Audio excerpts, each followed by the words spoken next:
Ngayon ay mag-a-apply po tayo ng effective strategy dito sa X-Momentum. Ang gagawin nyo guys, ganito. Instead of creating one account, you can create multiple accounts. Tulad ko, meron po akong 3 accounts or 3 slots.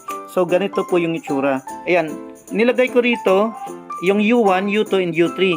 So, ibig sabihin, meron kang main account. Yung referral link niyan, gagamitin mo para recruitin mo yung sariling account mo, yung U2 and U3. Pag nakagawa ka na ng main account at meron ka ng second and third, ang gagawin mo, every time na meron kang deposit, dito mo ilalagay sa U2 and U3. Isasabay mo ang pag-deposit sa dalawang account within the 24-hour period para hindi po siya maabutan ng reset.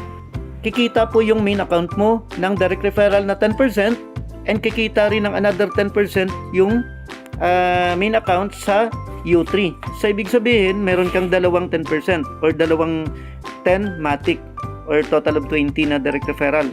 Plus, meron kang pairing. Ang sinasuggest ko, ito, example, put your 100 matic deposit stake simultaneously on your account 2 and your account 3 within the 24-hour period to maximize your 10% binary pair.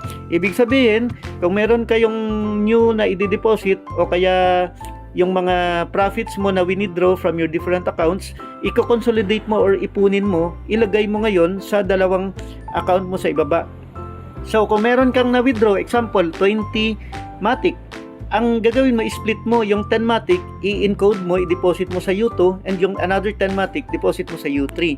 I-enjoy po ng U2 and U3 yung rolling mo or compounding na 2%, plus yung taas mo, kumikita siya ng referral commission na 10%.